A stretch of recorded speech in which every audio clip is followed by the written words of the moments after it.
Vous écoutez RTL. Vous connaissez tout le monde, vous connaissez maintenant Patrick Sébastien.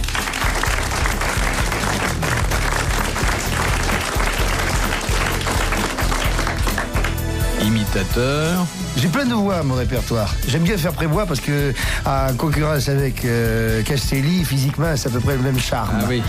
Vous avez une spécialité de demeurer, si je comprends bien. Oui, c'est cela.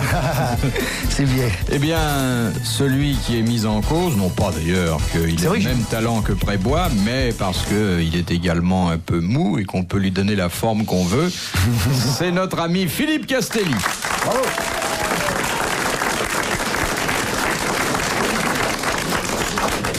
Un garçon qu'on a peu imité encore, mais ça viendra. C'est Jacques Balutin.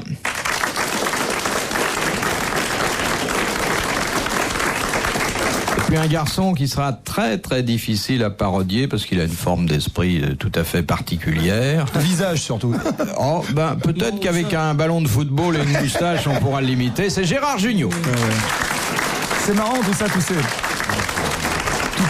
ces nouveaux sex symboles qu'il y a maintenant, Castelli, Jugnot. Moi, dans ma panoplie, j'en ai plein. J'ai Prébois, j'ai deux fers aussi. Que c'est intéressant de participer à grosse tête de cette émission. Et que si vous avez l'intention de me laisser les clés, je peux dès M. Philippe Bouvard avec compagnie de M. Craspelli, M. Craspelli qui est monsieur Balutin et Diablotin et Jean-Philippe Junot et Philippe Bouvard qui est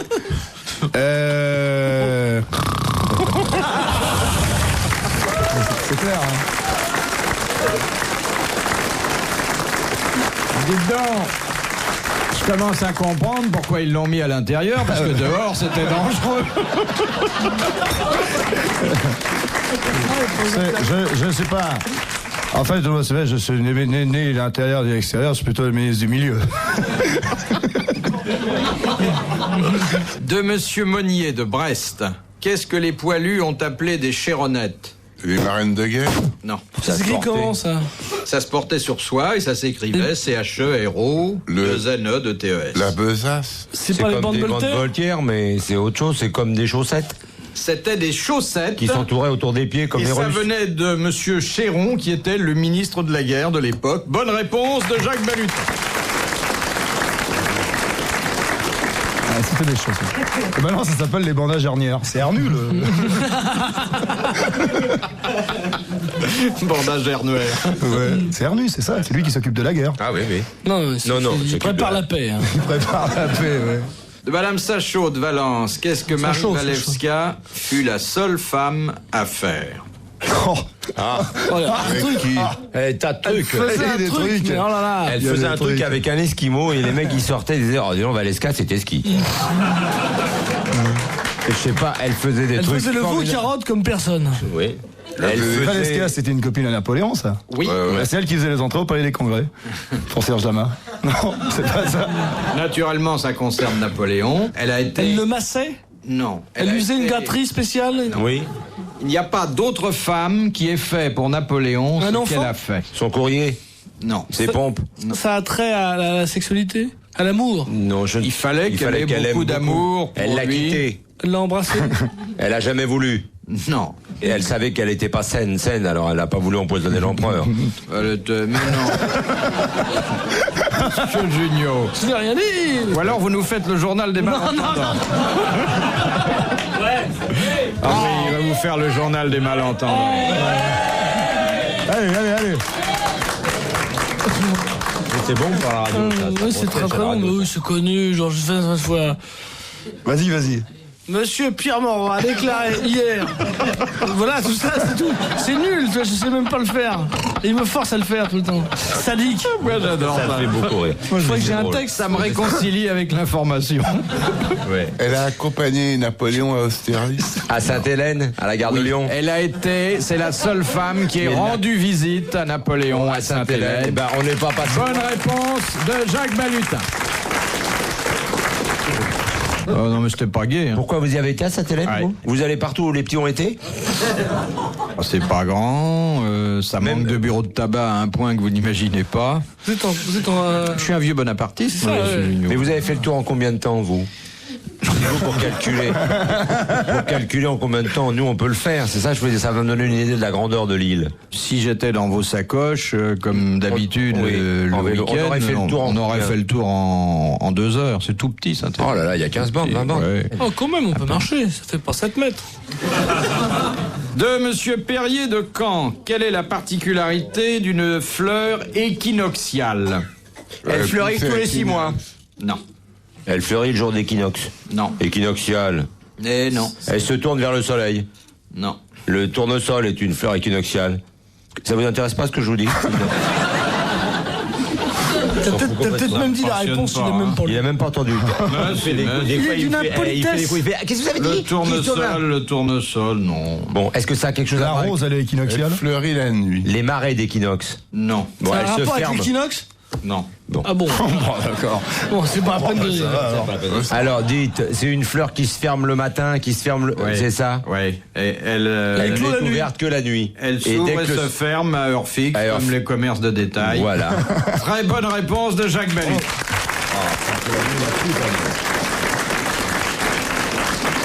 Et elle est comme Monsieur Castelli, elle ferme de bonne heure, généralement. Mais elle sent meilleure. Et elle est plus jolie. Oui, non, je sais pas, dis ça. Tu m'en veux pas? Oh, tu sais, Qu'est-ce hein, que je il fais fallait que je t'en veuille. Il en veut à personne. hein. Depuis le temps que tu m'envoies des vannes dans la gueule. Moi, il me fait rire, Castelli. moi. Ouais. Ah, il me fait vraiment rire. Le jour, il a eu une réflexion. mais Dites-moi, il me fait rire comme s'il faisait rire personne. C'est vrai. Je me suis fait un cadeau d'anniversaire, c'était il y a pas longtemps, alors je me suis dit, je vais prendre Castelli. Mais il m'a fait rire l'autre jour parce qu'on lui a présenté la patronne de l'Olympia, Madame Cocatrix. Je les ai présentés dans la loge, j'ai dit, Madame Cocatrix, Monsieur Castelli. Et lui, c'est lui, il a dit, oh bah alors vous avez un nom connu.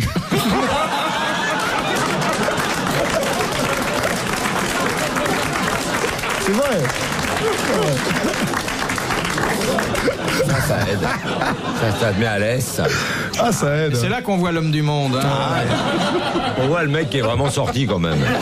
Les grosses têtes dans la nuit des temps sur RTL de 4h à 4h30. De Madame Portet du Rigny, quel est l'officier d'une caserne que les soldats ne sont pas obligés de saluer? Sentinelle. L'officier. Celui qui fait la bouffe. L'infirmier. Non. Le docteur. Non. Médecin-major. L'aumônier. L'aumônier. Bonne réponse de Philippe Castelli.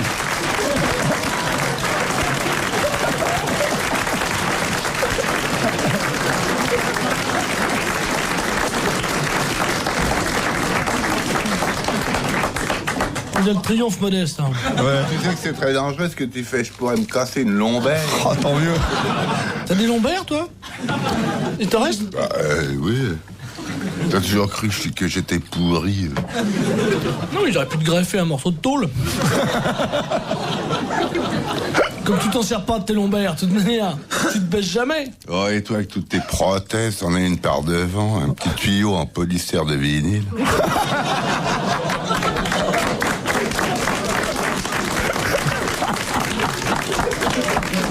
Avec éclosion par thermostat. Mais quand il y a une panne de secteur, c'est le ramadan rue Saint-Denis.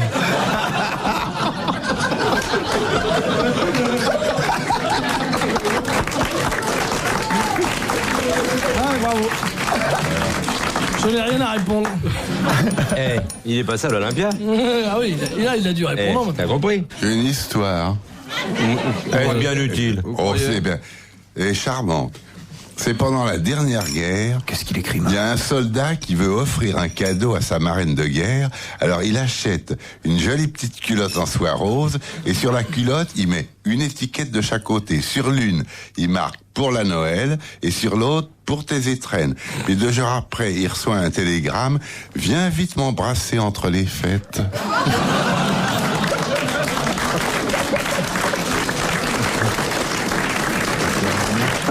Je ne peux pas dire qu'elle a une grande barbe, mais elle est très amusante. Très, très. Et elle peut être mise aujourd'hui dans tous les tympans. Oui, avec celle-là, j'ai fait des tas de galas, la fête des mères, les anciens combattants. Ah oui. Quimper, Knock-le-Zout, territoire de Belfort, il fait tout avec La celle-là. raconte pour la La roue femme tourne. secrétaire. De Madame Heuillet de Vigny. cette question que nous transmet Télé 7 jours. Alors, attention. Que regardait Chateaubriand au moment où il s'écria « Voici le vice appuyé sur le crime ». Talleyrand. Avec qui? Avec Fouquet. Napoléon. Avec Fouquet. Fauché. Fouché. Talleyrand et Fouché. Bonne réponse de Philippe Castelli.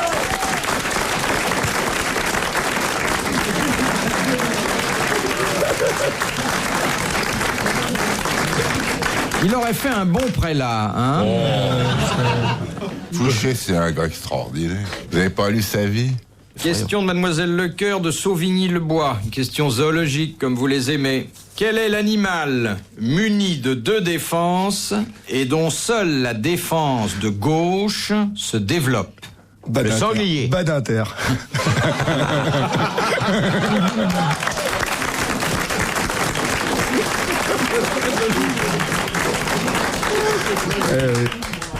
Je profite de passer pour saluer M. Badinter, que mon ami, mon grand ami, que j'ai le plaisir de, justement, de saluer, puisque je suis personnellement avec lui engagé dans le combat de gauche, et que la gauche qui est ceci, que le poing levé, et la droite, non, la gauche c'est comme ça, et la droite c'est la main, et le jour où ils vont se réunir, voilà, c'est ça.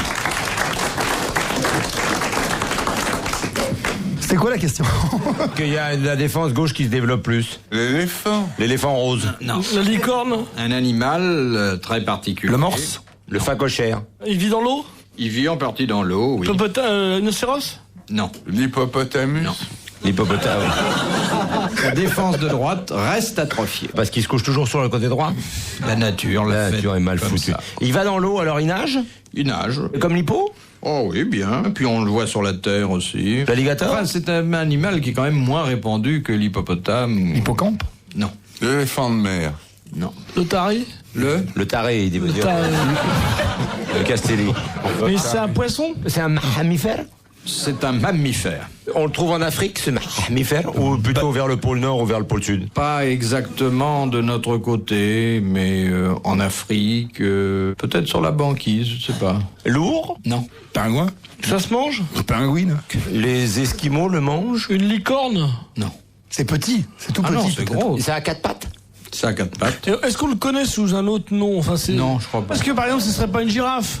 Vous Oui, voyez, oui, c'est ça qui aurait mal tourné. c'est Non, ça. non, non. Un animal, on sait pas immédiatement qu'il a des défenses, par exemple. Alors, ça serait un jeu de mots, quoi. Des défenses dans la bouche. Un cerf? Non. Des défenses dans la bouche. Un daim, une antilope. Ma Non. biche. Ma Frankenstein. L'éléphant. Des dents devant comme ça. Nicolas À part les Perrac. sangliers, Je suis en train de les chercher tapirs. dans le show business. Nicolas Perrac, c'est qu'il a des dents. C'est pas Mitterrand, il se les a fait limer pour faire la photo. Parce que ça, c'est un petit peu trop agressif. Alors que maintenant, je ne suis pas du tout agressif. Vous savez, à part les sangliers, les phacochères, les tapirs, ces machins-là, il n'y a pas beaucoup de défense dans la nature. Hein. Bah, il y a Si, il y a une des espèce défenses que vous avez omise. Le rhinocéros. Non. Ça ressemble un peu à un sanglier, Oui, un peu. mais en plus gros. Comme un porc, quoi. Entre le sanglier et Junio. Un espèce de porc. C'est pas très gros alors. Un espèce de porc. L'ornithorynque. Ça dépend. L'ornithorynque. C'est pas un ornithorynque, c'est l'ornithorynque. Et puis c'est pas ça. Je comprends pas, j'ai dit une connerie. Non, 2. Bah, Eh bien, écoutez, vous applaudissez Mademoiselle Lecoeur de Sauvigny-le-Bois.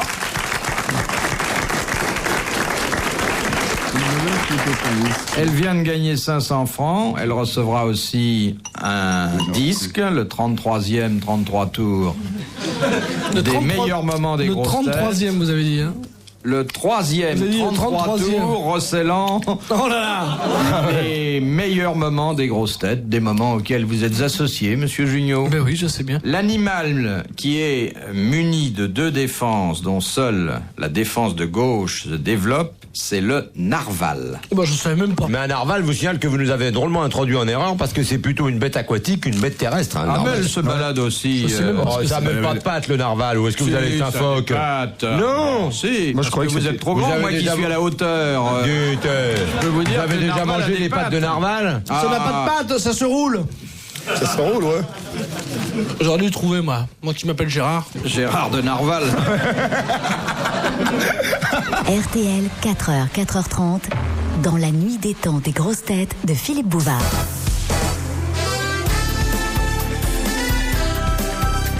Les grosses têtes dans la nuit des temps, le 27 juillet 1983, Philippe Bouvard était entouré de Philippe Castelli, de Jacques Balutin, de Gérard Jugnot et de Patrick Sébastien. De Monsieur Karcher de Terreville. Qu'est-ce qu'on appelle le frais, F-R-A-I, d'une monnaie? C'est la tranche. Non. Le frais d'une monnaie. C'est écrit comment? L'argent frais liquide? Non. C'est de l'argent frais, quoi. C'est... La quantité d'or. Toute l'expression se payer une C'est le tranche. poids. C'est la valeur par rapport au métal. Le frais d'une C'est banque. vrai qu'il y a une question de poids. C'est la valeur d'or ou d'argent qu'on met dans les pièces? Non, il y en a pas. Il y en a plus. Ben, moi, Charles Aznavour, je pense que c'est le frais, puisque c'est le poids, ça doit être environ le poids en billets qu'ils ont calculé par rapport à ma taille et qui m'ont repris par rapport à l'argent que j'avais gagné. Les escrocs. C'est un problème d'argent. Non, c'est un problème de poids de pièces. De pièces ou de billets? Et combien on a de pièces par rapport au... Ça n'intéresse que la monnaie. Le nombre de pièces qu'il y a dans un kilo? Non. Oh, je vais vous mettre, il y en a 1 kilo, il y en a entier. Il y en a quoi, une vingtaine dans le kilo, là. Donnez-moi une livre. C'est pas la valeur? Non, ça ne change pas la valeur nominale. La matière? C'est le nombre d'unités? C'est l'usure des pièces? Oui. Ah oui. C'est l'usure par suite du frottement des pièces qui diminue le poids de ces pièces sans faire changer la valeur nominale. Excellente réponse de Jacques Balutin.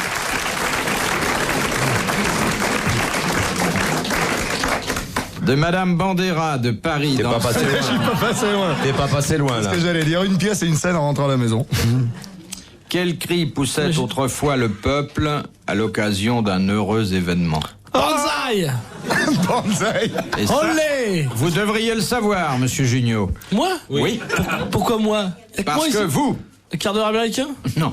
Le Père Noël super dur? Alors, il disait... Père Noël? Il disait pas Noël, Père Noël. Noël, il disait. Bonne réponse de Gérard Jugnot. Ah oui. J'avais une chance sur 3. Tiens, celle-là, elle est bien. Celle-là, elle est bien. Attendez. Non, laissez Monsieur Sébastien raconter votre histoire, mais attendez. Elle est nulle, Dernière je peux histoire. je peux pas la raconter, elle est trop nulle. En plus, c'est bourré de fautes d'orthographe. Oh, Chewing-gum, ça s'écrit pas C-H-U-I-M-E. Oui, bah, je l'ai écrit à la française. Chewing-gum. Alors, Monsieur Patrick Sébastien va vous dire une histoire qu'il a trouvée. Non. Essayez de sauver une histoire. Non, Alors, quel accent vous proposez? je vais prendre la voix de Jacques Fabry. Parce que le rire m'amuse. Alors voilà, c'est dans le métro. Le métro. Il y a un soldat américain. C'était qu'une fois. Il est assis en face d'une dame et le soldat mâche inlassablement du chewing-gum. C'est lui qui l'a écrit. Il est con. Au bout d'un moment, la dame s'excuse en souriant. Ne vous fatiguez pas, monsieur, je suis sourde.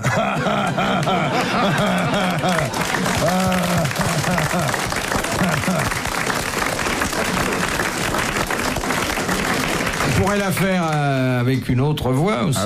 On peut la faire avec la voix de Bourvil. Alors, c'est dans le métro, il y a un soldat, voyez-vous, un soldat américain, attention, qui est assis en face d'une dame respectable. Alors, le soldat est bouffe du chewing-gum comme ça. Puis alors, au bout d'un moment, la dame s'excuse. Vous fatiguez pas, voyons. Vous voyez bien que je suis sourde.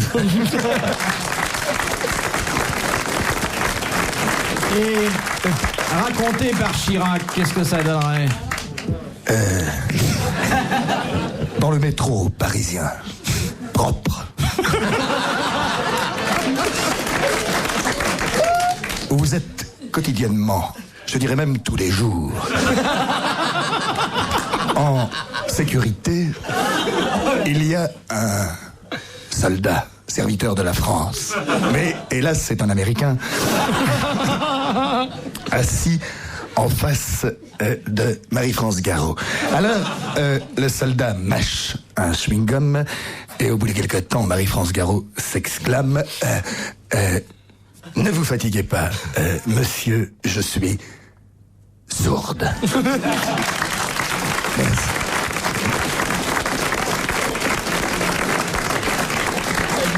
Alors, si je la fais par de fer, on est là demain. Hein. C'est magique. Ah, j'adore ça. Par Coluche, remarque, ça pourrait être bien. Bon, alors, c'est... bon. Alors bon, c'est le métro, tout ça, avec les gonzesses qui montent et tout ça, les mecs qui passent la main au cul des gonzesses, ça, le métro, tout ça. Bon. Alors, il y a un mec, bon, attends, c'est après, vous fond de la gueule et tout. Alors, il y a un soldat normal, américain, bon. Alors là, il est assis parce qu'il y a une gonzesse en face, alors, le mec, bon, il la regarde, tout ça, parce que la gonzesse, bon, elle est assise, bon, mais c'est une gonzesse, remarque, ça pourrait être une grosse gonzesse. Mais là, non, c'est une gonzesse normale. Alors le mec, il est là, il bouffe du chewing-gum parce qu'il a que ça à bouffer, le mec, en fait. On l'a acheté tout ça. En fait, c'est pas du chewing-gum qu'il bouffe. C'est le mec qui est chez Jacques Borel, il finit de bouffer le steak. Mais ça fait longtemps, hein. Voilà, et puis la gonzesse, au bout d'un moment, elle dit, alors là, c'est pas peine de... je veux dire, bon, moi, j'ai plus rien dans les oreilles, j'entends pas. Mais enfin, si vous voulez, on peut partir derrière le compartiment. Tout ça. Non, c'est bon. On l'arrête, là, on l'arrête.